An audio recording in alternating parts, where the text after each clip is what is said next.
Hi, my name is Jay Sugarman, and I want to welcome you to Museum Open House.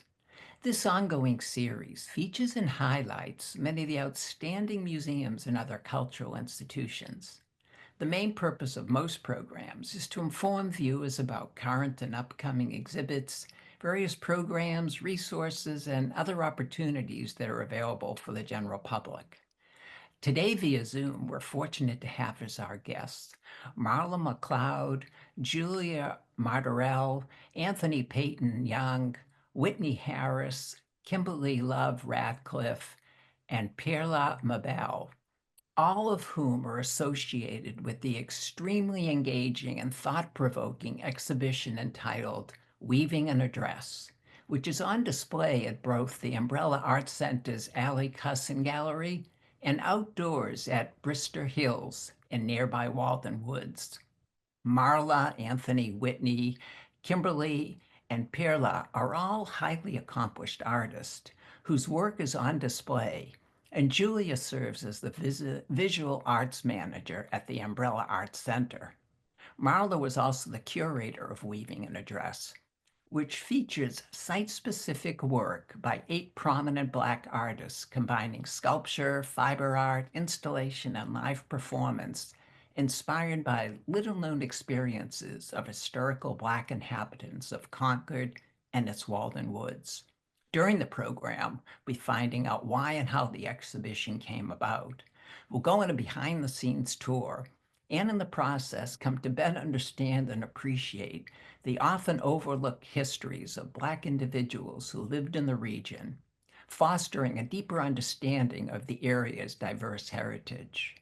Together, these exhibitions invite viewers to reflect on the complexities of history and the enduring impact of these narratives on contemporary society.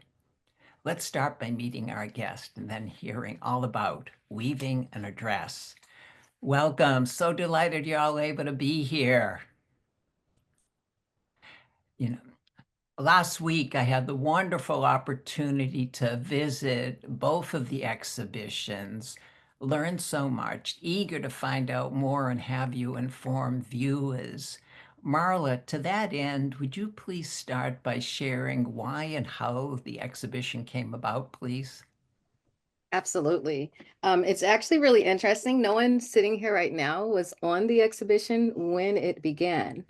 It began with a different Umbrella Art Center employee, and they came to me really with the question of whether I would be willing to work on an exhibition that was focused on the Black history of Concord. And I absolutely was, yes, I love this. This is absolutely what I want to do.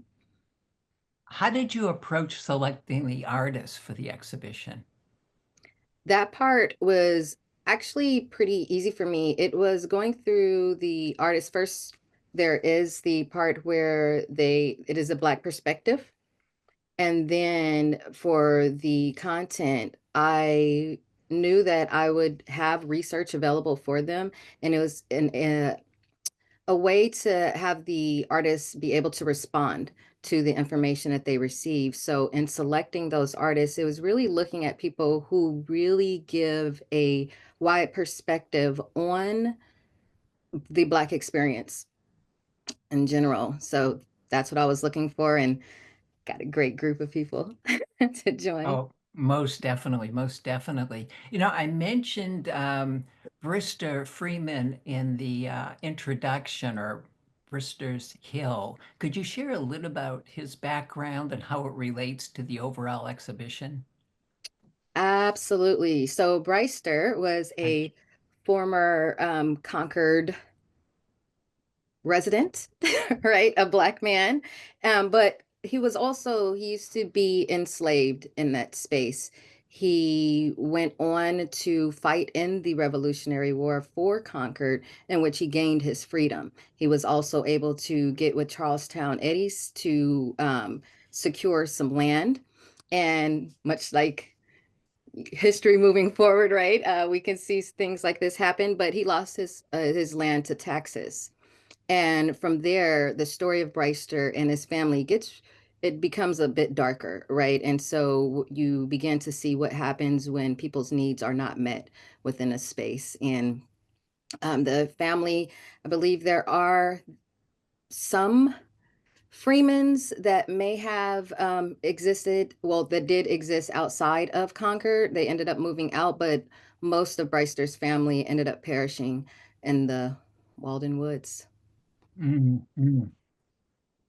Julia, speaking of Brister and Brister's Hill, could you share a little bit about the outdoor area and just how that figured into the overall exhibition, sort of the two-part of the exhibition?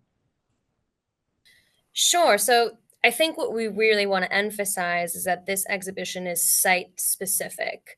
So something that differs from our previous art rambles, which this is a sort of iteration of the Umbrellas Art Ramble, is that the art ramble has taken place in a different path in the woods.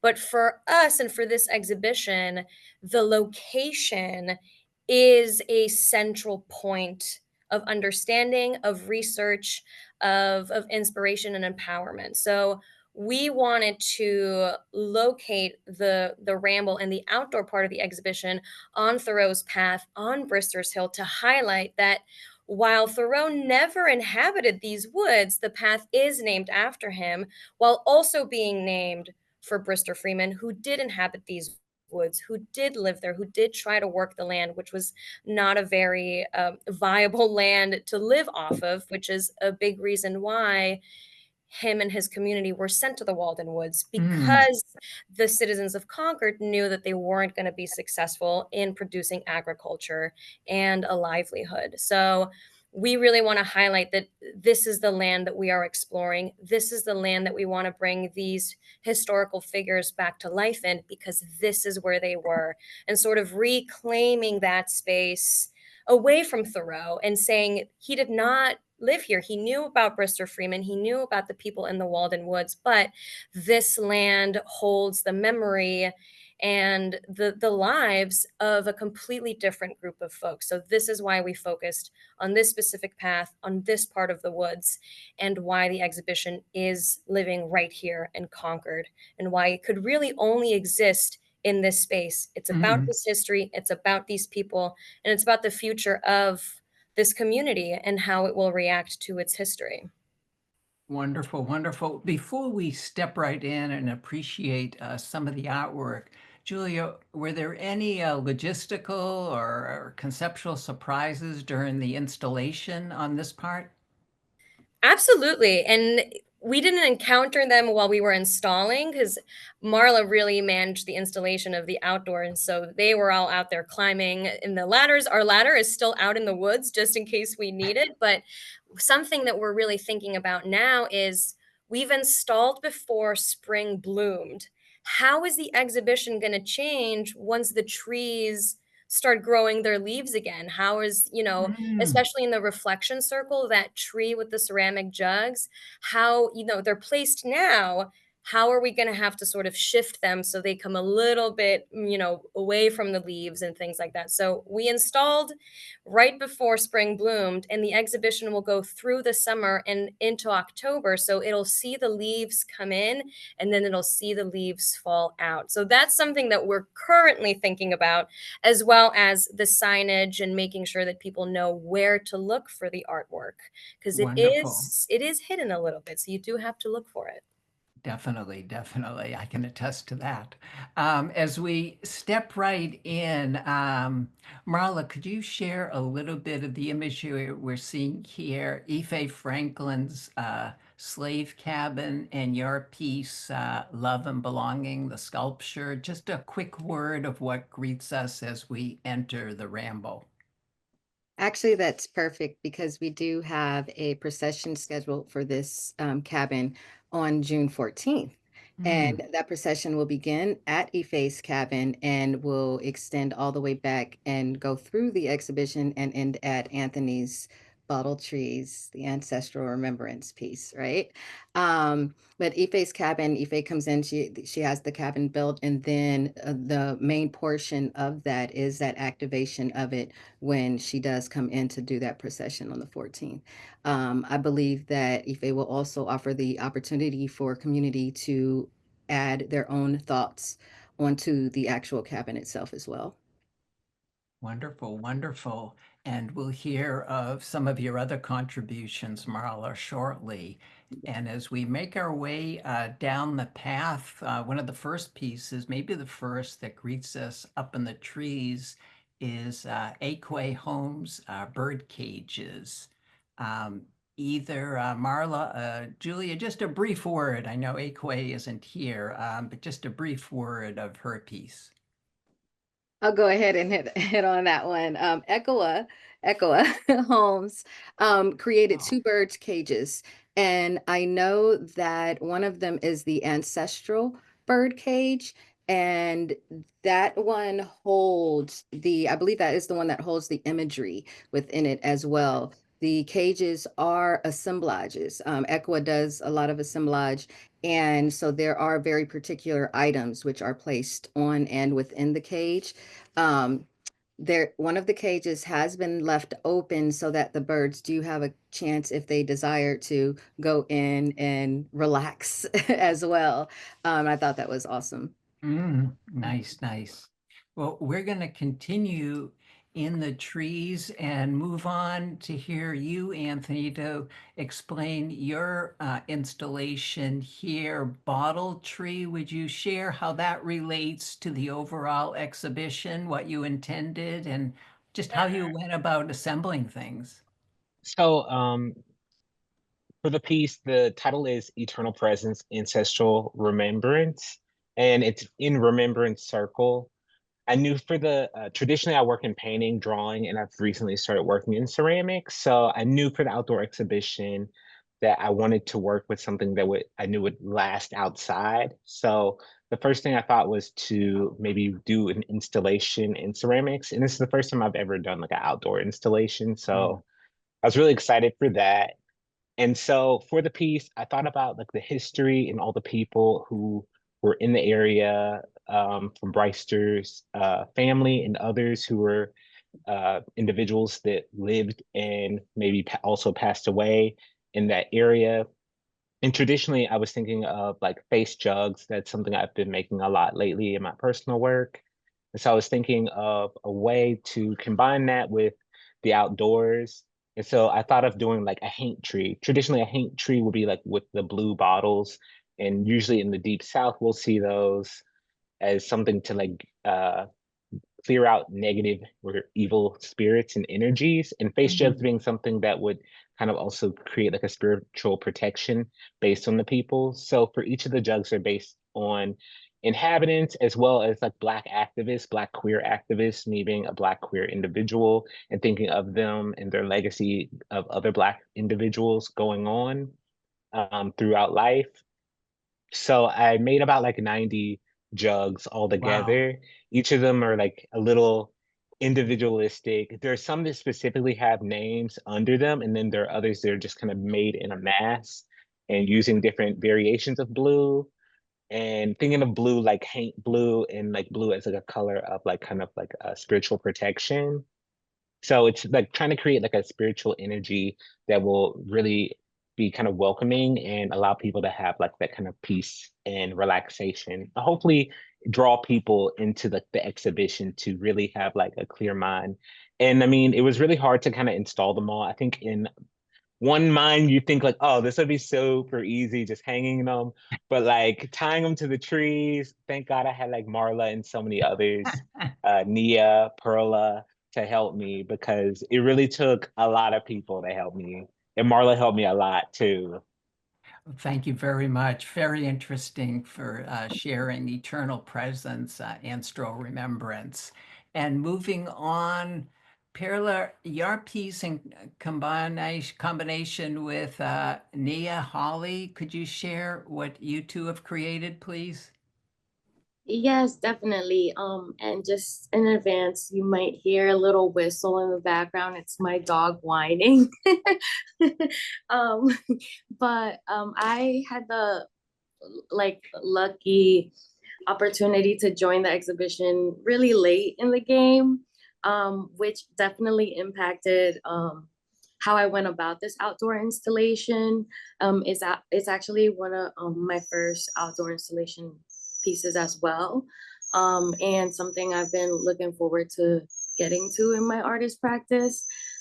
But first and foremost, I wanted to acknowledge the indigenous people of the land, especially because they were Black freed people that lived in those spaces as well, and indigenous folks. And it's really important to talk about how they were very much in community, and it wasn't a segregated um, way of living back then, that we're so used to being embedded in society now.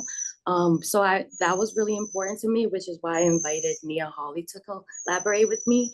And she is actually indigenous and Nipmuc. So it was really just a beautiful opportunity, not only to work with my friend, but to do something that felt like a way of honoring my life here in the United States as a child of an immigrant, and how grateful I am to be part of this this legacy, and how much the African diaspora truly does affect all parts of our lives, and the interconnectedness that comes with that.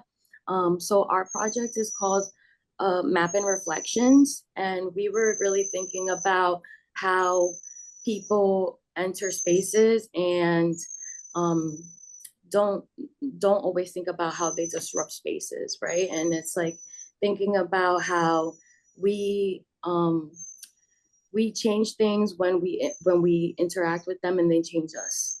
So that's really part of the conversation that we were having, and it's actually not completely installed, which is another really cool part about it.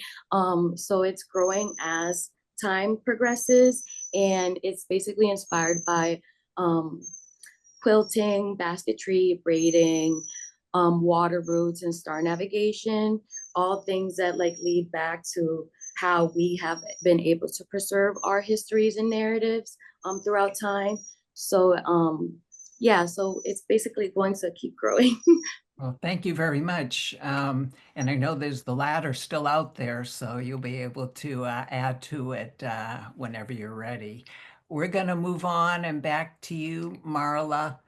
Before Marla, I definitely want to hear first, Whitney, your piece, and we see you working outside here, and then we'll see it on site. Would you please share the prospector with us?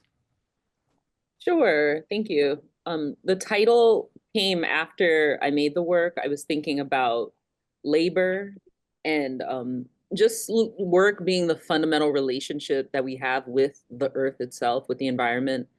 And so ways of engaging with the earth, and then Brister himself working the land, and the idea that the land could not be worked. So this sort of recurring theme of trying to cultivate value out of something that was seen as barren, and that sort of being the underpinnings of Black uh, identity and our relationship with the land that we were brought to. So I wrote a lot of notes, but mostly it's about this imagined narrative around a prospector who's trying to cultivate value from the land. So they're engaging with it in this sensorial way, like touching it and smelling it. And I had a lot of different ideas about how I would work that out. I was like, maybe I could make some tools or something, but my practice is often about depicting the body and creating narratives around sensorial experiences. So I decided to focus on the head of the body, and just sitting with just kind of like I made it larger so that it would be it was so that it would be visible, but also kind of speaking to the monumental quality of single person's impact, and specifically this person's impact on the space. I was also thinking about like color and what I could communicate through the surface color. So Marla suggested blue because other people were using blue, and I thought that'd be cool. But then I couldn't just live with just the blue. I was like, well, why? So I looked into different kinds of blues, and that sent me on the path of looking at pigments and then how they're born from the natural earth too. So I settled on lapis lazuli, which makes ultramarine blue, which everyone is familiar with, but it does come from a pigment, a naturally occurring mineral found in the earth.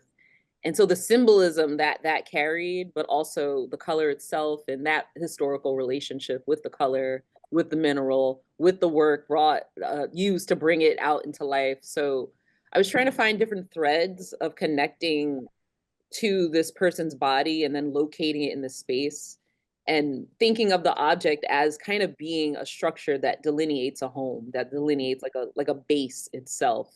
Wonderful, wonderful. Unfortunately, for the sake of time, I'm going to move on, Whitney, but Thanks. thank you so much. Look forward to going back and appreciating it more. As we make the segue to the gallery, Marla, just a very brief word on these sculptures that we're going to see, please. Absolutely. These sculptures are really, I wanted to create these individual bodies. I at first wanted each of them to represent a particular character or particular people who lived within the space. However, I ended up creating more protective deities.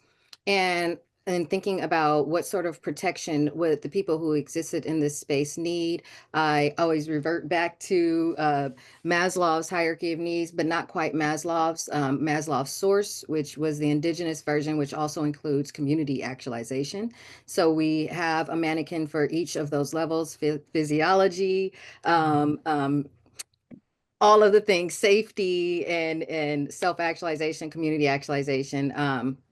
And each of these 6 pieces represent one of those, and then each one is really broken down to either go into a particular figure, a particular identity of a god or goddess that people are familiar with, that represents that space of, like, physiology is Gaia, it is Mother Earth, and that form represents that. This one that you're looking at is self-actualization, and I use the surrounding ideas of Mami Wata and what Mami Wata stands for. So adding in the fish scales, adding in the snake, making sure that it has all of the hair that is added within that, and representing that self, So there's little things in there. And then the cases that they are on includes the actual names of as many as I could include, of people who actually lived in Concord, Black people who formerly lived in Concord around that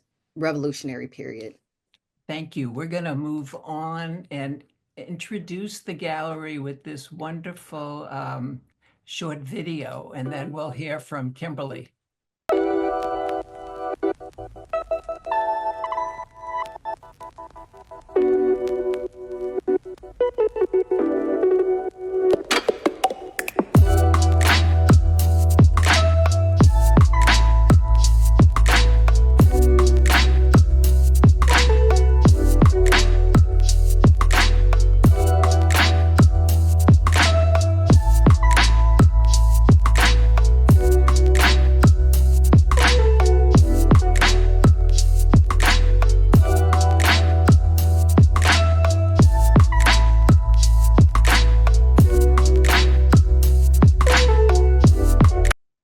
It's truly stunning. I mean, just to be in that presence, it's so empowering, all the pieces together, and that clip did a wonderful job giving an overview. The piece by Stephen Hamilton here sort of greets us as we come in. Kimberly, could you share, we're fortunate to have a few of your pieces, your intent and how they relate to the overall exhibition, please? Yes, each of the pieces that were included in this exhibition, they each speak to the fact that Brister, he fought for his freedom in the Revolutionary War. And here we are still continuing to fight for freedom. So each of the pieces, you have Ida B. Wells here. She fought for African Americans during the period of Reconstruction. And we have Fannie Lou Hamer and Nina Simone, who fought during the Civil Rights period. And then we have Toni Morrison's Bluest Eye, although written during the 1970s, it's talking about the period of time during the 1950s. And so it really explores identity and all of the things that the binds and the rust of enslavement had on the psyche. And the books and the quilts also explored the idea of how we create community and safe space, and maybe explore identities of freedom for one another in our communities. And so as my grandmother is from New England, so I'm really proud to be a part of this exhibition because we talk about stories of enslavement in the South, but I think that we need to continue to tell the stories of people like Brister Freeman and Belinda Sutton and Venture Smith and so on, because, you know, we need people to know that we've been here. We've been here all of this time, and yet we still continue to fight for equal rights and treatment. Most definitely. And this two-part exhibition goes a long way in making those points known for sure. And I just, before we hear from Marla and Julia wrap up, I just have to say the colors of your work are so exquisite. Thank you. But unfortunately, we don't have time to hear much more from that. But Marla, we have a piece here that we're just going to enjoy as we see it inside. Anonymous Woman, stunning. As we wrap up, Julia and or Marla, what do you hope visitors come away with from this two-part experience? Let me say, I totally want to say, one of the things that I really want people to take away from this exhibition is the fact that this is about history, right? It's about Concord's history. It is a site-specific thing, even though we are weaving together the stories of history to the contemporary, right, modern history. But what I would love for people to do is consider when you are going about your space and time in the here and now, you are actively creating history. So in the same way that we've looked back 100, 200 years to in the histories of the people that were here before us, someone will be looking back at us and the things that we have done. And there are many people who exist in this space, and holding the history and the truths to those histories, I think is important. And I so appreciate Umbrella. I also appreciate you, Jay, for being able to allow us an opportunity to keep that history factual, right? More than just within us and our knowledge, but to share that with others, and they have access to it too. Oh, it's our pleasure. And minute closing, Julia, what has been some of the reaction and feedback you've heard or observed from the exhibitions? It's all been incredible feedback. People are really excited. The outdoor exhibition is getting some more traction now. And I actually got a call the other day from someone who stumbled upon it and said they loved it. They can't wait to go back. And for me, my favorite reactions are from the kids in our building who walk in and see these mannequins and these characters, and they just stand in awe. So that is the reaction, is just awe. We want people to reflect. We want people to come into the space and, like Marla said, think about the history and know that they themselves can still create and mark history. Now, it's another incredible undertaking by the Umbrella Arts Center. And Marla, you've assembled just an incredible all-star cast. So thank you all for taking the time to be here. for sharing, however brief. We could hear much more about each of your contributions. I look forward to following each of your work. And for now, just want to wish all of you continued success with future endeavors. Thank you. Thank you, Jay. Thank you, Jay. I also want to thank all of you for taking the time to be here, and hope you'll be able to tune in next time.